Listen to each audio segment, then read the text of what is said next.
என் ஃப்ரெண்ட்ஸே சொல்லுவாங்க, ஷூட்ஸ்ல போறாமலாம் ட்ரெஸ் போட்டு வந்துடாத, அடக்கொடக்கமா புடவை கட்டிட்டு வா அப்படி. இப்போ இருக்க பசங்களுக்கு புரிதல் வந்துருச்சு. நிறைய பேர் விட்டும் போனாங்க. இத பண்றா அவ. என் கூட படிக்கிற பசங்களாம் என்ன கேலி பண்றாங்க. இவெல்லாம் உனக்கு ஃப்ரெண்டா இருக்காளா? இவங்கள மாதிரி நான் மாறணும், இவங்கள மாதிரி நான் இருக்கணும் அப்படின்னு நான் என்னைக்குமே யோசிச்சதில்ல. அவங்கள மாதிரி நான் இருக்கணும், கூட இருக்கிறவங்களுக்கு தெரியும் நான் எப்படின்னு. கூட இல்லாதவங்களுக்கு அந்த ஒரு புரிதல் இருக்காது. ஸோ நீங்க போடுறீங்கல்ல, டு கெய்னிங் அட்டென்ஷனா இல்ல வந்து ஆப்பர்ச்சுனிட்டீஸா இல்ல நீங்க போடுறது? என்னோட ஃபாலோவர்ஸ் தான் இருக்கிறதுலே கம்மி, நானே சொல்றேன்.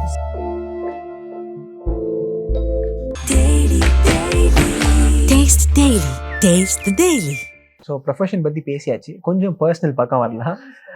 ஸோ இந்த மாதிரி பிக்சர்ஸ்லாம் நம்ம போடுறோம்னு வச்சுக்கோங்களேன், போஸ்ட்லாம் போடுறோம். ஃபேமிலிஸில் ஏதாவது ஒரு பப்ளிக் கேதரிங்ஸோ ஏதாவது ஒரு கூப்பிடுவாங்க, வீட்டுக்கு ஏதாவது இன்விடேஷன் வைக்கவோ ஏதாவது ஒன்று பண்ணும்போது வந்துட்டு என்னம்மா ஐஷு எங்கம்மா அப்படிலாம் கேட்கும்போது அவங்க வருவாங்களா மாட்டாங்களா அப்படிலாம் கேட்பாங்கல்ல. அந்த மாதிரி டைம்ல ஏதாவது ஒரு பப்ளிக் கேதரிங் அவாய்ட் பண்ணிருக்கீங்களா? இல்ல ஏதாவது ஒரு வெட்டிங்? எனக்கு வந்து எப்படின்னா, எனக்கு என் ரிலேட்டிவ் சைட்ஸ் அந்த அளவுக்கு கிடையாது. எங்க அப்பா சைடும் சரி, எங்க மம்மி சைடும் சரி. அம்மாக்கு அப்பா அம்மா கிடையாது. அப்பாவுக்கும் அவங்களோட அப்பா அம்மா பாஸ்ட் அவே. ஸோ அப்படின்ற ரீசன்னால ரிலேட்டிவ்ஸ் அப்படின்ற ஒரு பெரிய ஒரு ஃபேமிலி எனக்கு கிடையாது. அப்பா அம்மா, அப்பா அம்மாவோட ஒருத்தவங்க தான். அதுல ரிலேட்டிவ்ஸ் கூட இஷ்யூஸ் இருக்கிறதுனால எந்த ஃபங்க்ஷனுமே நான் அட்டென்ட் பண்ண மாட்டேன். ஃபேமிலியே அவாய்ட் பண்ணிடுவாங்க. ஸோ மோஸ்ட் நான் போறதுன்றதை விட ரிலேட்டிவ்ஸ் இல்ல, போறதுக்கான அந்த ரிலேட்டிவ்ஸ் கிடையாது. போய் ஒரு ஃபங்க்ஷன் அட்டென்ட் பண்றேன்ற ரிலேட்டிவ்ஸ் கிடையாது. ஸோ ஃபங்க்ஷன்ஸ் அந்த அளவுக்கு அட்டென்ட் பண்ணதில்ல. பட் ஃப்ரெண்ட்ஸோட மேரேஜ் அந்த மாதிரி போறப்போ என் ஃப்ரெண்ட்ஸே சொல்லுவாங்க, ஷூட்ஸ்ல போறாமலாம் ட்ரெஸ் போட்டு வந்துடாத, அடக்கொடக்கமா புடவை கட்டிட்டு வா அப்படின்னுவாங்க. So it's happens. ஓகே. ஆனா ஈஸியா எடுத்துக்கிறாங்க ஃப்ரெண்ட்ஸ் எல்லாம் ஜாலியா. அது அந்த அளவுக்குலாம், ஏன்னா இப்போ இருக்க பசங்களுக்கு புரிதல் வந்துருச்சு. இதுனா என்ன, ஆனா நிறைய பேர் கேட்டாங்க, ஏன் இத பண்ற? நிறைய பேர் விட்டும் போனாங்க. இத பண்றா அவ, என் ஆள் வந்து நீ இப்படி பண்றதுனால என்கிட்ட பேச மாட்டேங்கிறா. எங்க அம்மா நீ இத பண்றதுனால உங்ககிட்ட பேசக்கூடாதுன்னு சொன்னாங்க. எங்க அப்பா சொன்னாங்க. என் தம்பி சொல்றான். என் கூட படிக்கிற பசங்களாம் என்ன கேலி பண்றாங்க. இவெல்லாம் உனக்கு ஃப்ரெண்டா இருக்காளா? நிறைய பேர் விட்டுட்டு போனாங்க. நான் அத பத்தி கேர் பண்ணிக்கல. கூட இருக்கிறவங்களுக்கு தெரியும் நான் எப்படின்னு. கூட இல்லாதவங்களுக்கு அந்த ஒரு புரிதல் இருக்காது. ஸோ அது ஓகே. உங்க ஃப்ரெண்ட்ஸோட ஃபேமிலிஸ்க்கு தெரியுது, அவங்க அவாய்ட் பண்றாங்க. உங்களோட தம்பி, அம்மா, அப்பா அவங்க என்ன முதல்ல பயங்கர எதிர்ப்பு. ஈவன் இப்ப கூட ரீசென்ட்டா ஐ ஃபேஸ் சம் இஷ்யூஸ். ஆக்சுவலா ரீசென்ட்டா இன்டர்வியூ லைக் லாஸ்ட் வீக் நான் ஆதன் அவங்களோட இதுல இன்டர்வியூ குடுத்திருந்தேன். அத நான் எங்க அம்மாக்கு ஃபார்வர்ட் பண்ணியிருந்தேன். நீங்க பாருங்க. ஆக்சுவலா நான் என்ன யோசிச்சு ஃபார்வர்ட் பண்ணேன்னா, பார்த்தா கொஞ்சமாச்சும் எங்க அம்மா ப்ரௌடா ஃபீல் பண்ணுவான்னு. ஆனா மறுநாளே எங்க வீட்ல ஒரு பிரளயம் வெடிச்சது.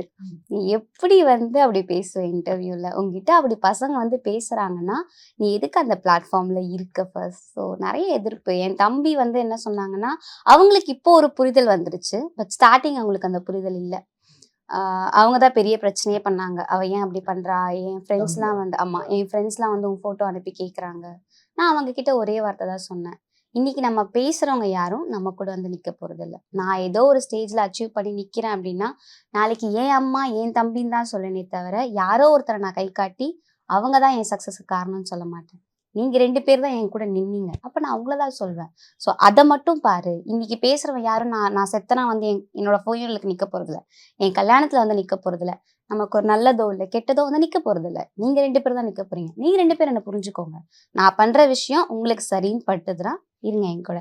இல்லன்னா என் கெரியர் எது வரைக்கும் நான் இருக்கணும்னு நினைக்கிறேனோ, அது வரைக்கும் நான் தனியா இருந்துக்கிறேன். அதுக்கப்புறம் என் ஃபேமிலி நான் வரப்போ நான் உங்க கூட வந்து ஜாயின் பண்ணிக்கிறேன். வீட்ட விட்டு போற நிலைமை வரைக்குமே வந்துச்சு. இப்ப நீங்க ஸோ தனியா தான் இருக்கீங்க. இல்ல இப்போ பேரண்ட்ஸோட தான் இருக்கேன். லைக் அதான் புரிஞ்சுக்கிறதுக்கு அவங்க கொஞ்சம் கஷ்டப்படுறாங்க. ஏன்னா அவங்களோட புரிதல் என்னன்னா, அம்மா, அப்பா வந்து 2 பேருமே எஜுகேட்டட் கிடையாது. 2 பேருமே 5ஆம் கிளாஸ், 10ஆம் கிளாஸ். அவங்களோட தோற்றம் எல்லாமே எப்படின்னா, ஊர் என்ன பேசும்? உன்னை எவன் எங்க வீட்ல சொசைட்டி. ஃபர்ஸ்ட் கேட்கிற கேள்வி, யார் உன்ன கல்யாணம் பண்ணிப்பா? நீ இப்படிலாம் வீடியோ போடுற, இப்படிலாம் ஃபோட்டோ ஷூட் போடுற, யார் உன்ன கல்யாணம் பண்ணிப்பா? யார் வந்து நிப்பாங்க? சொசைட்டி என்ன சொல்லும்? ரிலேட்டிவ்ஸ் என்ன சொல்வாங்க? நம்ம பக்கத்து வீட்டுக்காரங்க, அக்கத்து வீட்டுக்காரங்க என்ன சொல்லுவாங்க? உன்ன பார்க்குறவங்கலாம் காம பார்வையில தான் பார்ப்பாங்க. யார் உன்ன காதலோட பார்ப்பாங்க? நான் சொன்ன விஷயம், எனக்குன்னு ஒருத்தவங்க இருந்தாங்கன்னா கண்டிப்பா எனக்கு வருவாங்க. இல்லன்னா அது இல்ல. நான் அத தேடி போறதில்ல. கல்யாணம், குழந்தை குட்டி தான் வாழ்க்கைன்னா, நான் இந்த ஃபீல்டுக்குள்ளேயே வந்திருக்க மாட்டேன். எனக்கு கல்யாண வாழ்க்கை, குழந்தை குட்டி வாழ்க்கைன்றது பெருசா தெரியல. நான் எதனா சாதிக்கணும். ஐஷுன்னு ஒரு பொண்ணு இருந்தா, வந்தா, செத்தா அப்படின்றது எனக்கு வேணாம். ஏதோ ஒண்ணு சாதிச்சா. யாருக்கோ ஒருத்தருக்கு உதவி பண்ணா அப்படி நான் இருந்துட்டு போறேன் அப்படின்னு ஆரம்பிச்ச ஜேர்னி. அண்ட் இப்பவும் பிரச்சனை போயிட்டு இருக்கேன். இன்னைக்கு காலையில கூட பேசிட்டு இருந்தேன், நான் எங்க அம்மா ஆர்குமெண்ட் பண்ணிட்டு இருந்தோம். அவங்க கிட்ட நான் கேட்டுட்டு அவங்க எதனா ஒன்று சொல்லுவாங்க, நான் எதனா ஒன்று ஆர்குமெண்ட் பண்ணுவேன். 2 பேரும் மாத்துக்கட்டுல ஆர்குமெண்ட் பண்ணிட்டே தான் இருக்கோம் இப்போ வரைக்குமே. இன்னும் புரிதல் இல்லை, இன்னும் ஸ்ட்ரகிள் பண்ணிட்டு தான் இருக்கேன். Okay. What is your ultimate goal? அப்ப ஐஷுக்கு சொன்னா நீங்க சொல்றீங்களா, என்ன வந்து இப்படி ஞாபகம் வச்சுக்கணும் மக்கள் அப்படின்னா, என்னவா வச்சுக்கணும்? ஒரு நடிகையாவா இல்ல ஒரு போல்டு அந்த மாடல்? எனக்கே அந்த இப்ப டேர்ம் நம்ம எனக்கு புரியல. சிலுக்குன்னு சொல்றப்போ அவங்கள நினைச்சா என்ன ஞாபகம் வரும் உங்களுக்கு? கவர்ச்சி, கிளாமர், அந்த மாதிரி கண்ணு. ஐயோ ஆமா, திட்ட போறாங்க அப்புறம் கண்ணு. சோ அவங்கள எந்த இதுல நம்ம ஞாபகம் வச்சுக்கிறோம்? இந்த ஓகே. அப்ப நீங்க வந்து ஒரு கிளாமர் குயினா இருக்கணும்னு கிளாமர் ஆசைப்படுறீங்க. குயின்னு நான் சொல்ல மாட்டேன். லைக் நான் சொன்னது எக்ஸாம்பிள் தான். பட் என்னோட எய்ம்ன்னு பார்த்தா, இப்போ நம்ம இன்டர்நேஷனல் மாடல்ஸ் பார்த்துருப்போம். ரன்வே மாடல்ஸ் இருக்காங்க, பிராண்ட்ஸை ரெப்ரசென்ட் பண்றவங்க இருக்காங்க. ஸோ அவங்கள மாதிரி ஆகணுன்றது என்னோட கனவு. ஸோ வந்து ஆக்டிங்ல நான் இவங்கள மாதிரி சாதிக்கணும் அந்த மாதிரிலாம் இல்லை. எனக்குன்னு தனி ஐடென்டிட்டி கிரியேட் பண்ணணும். நான் இவங்கள மாதிரி இருக்கணும், அவங்கள மாதிரி ஐஷு ஐஷு அப்படின்ற ஒரு எண்ணம் தான் எனக்கு தவிர, இவங்கள மாதிரி நான் மாறணும், இவங்கள மாதிரி நான் இருக்கணும் அப்படின்னு நான் என்னைக்குமே யோசிச்சதில்லை. அவங்கள மாதிரி நான் இருக்கணும், அவங்கள மாதிரி மாறணும், அவங்க பண்ற வழியை நான் பண்ணிட்டு போயிடலாம். அது எனக்கு தேவையில்லாத விஷயம். நான் யுனிக்கா நான் இருக்கணும்னு யோசிச்சது தான் இது.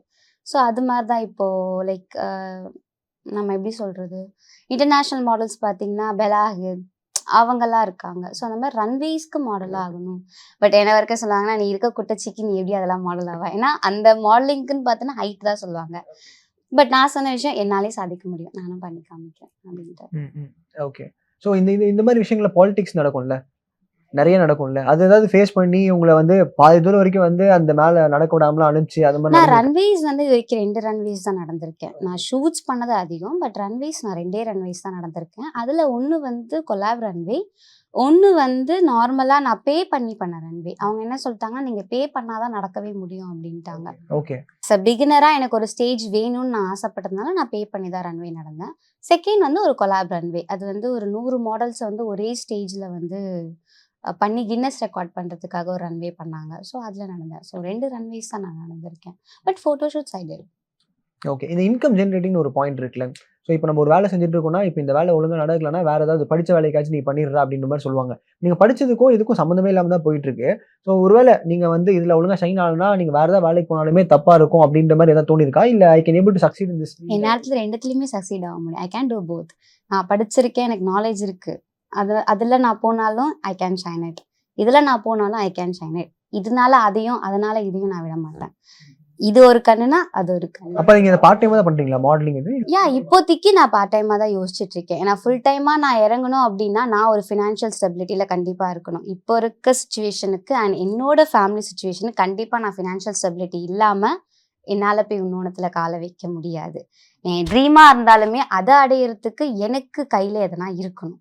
ஸோ அப்படின்றப்போ ஃபினான்ஷியல் ஸ்டெபிலிட்டி நான் எதிர்பார்க்குறேன். ஸோ அந்த ரீசனுக்காக என் வீட்டில் சொல்ற விஷயமும் அதுதான்.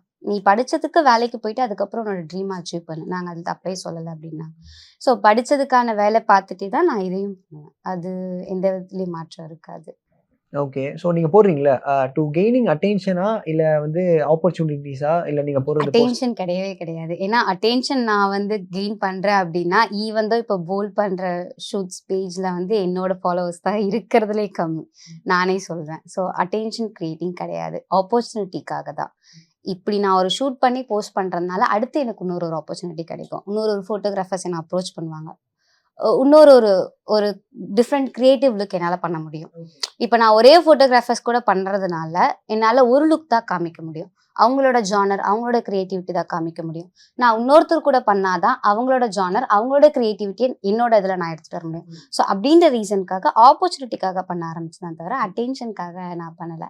அட்டென்ஷனுக்காக பண்ணா டெய்லி ஒரு ரீல், டெய்லி ஒரு போஸ்ட் போட்டே இருக்கலாமே, அந்த ரீசன் கிடையாது. It's like opportunity. எவ்வளோ சார்ஜ் நீங்க எவ்வளோ இன்கம் கிடைக்கும் ஒரு ஷூட்க்கு? நீங்க அதிகமா வாங்குனது சொல்ல முடியுமா? ஏன்னா நிறைய பீப்புள் பாக்குறவங்களுக்கு தான் இதுல என்ன மாதிரிடா இந்த மாதிரி ட்ரெஸ் எல்லாம் போடுறாங்களா, என்ன இதுக்கெல்லாம் போய் எவ்வளவு கொடுப்பாங்க என்னோட அப்படின்னு? ஹையஸ்ட் சேலரி இப்போ வரைக்கும்னா 25. அதுதான் நான் ஹையஸ்டா வாங்கினது. ஒரே ஒரு ஷூட்டுக்கு வாங்கினேன், அவ்வளோதான். அதை மீறி நான் வாங்கினது கிடையாது. ஏன்னா அதை மீறி இது வரைக்கும் நான் ஷூட்ஸ் பண்ணதில்லை. ஏன்னா இங்க இருக்க ஃபோட்டோகிராஃபர்ஸ் மோஸ்ட் யோசிக்கிறது என்னன்னா கொலாப்ஸ் கேட்பாங்க. அப்படின்னா லோ மினிமம் பேமெண்ட்ல தான் கேட்பாங்க. யாரும் வந்து எக்ஸ்பென்ஸ் செலவு பண்ணி ஃபோட்டோஷூட் எடுக்கிற ஆள் யாரும் இல்லை.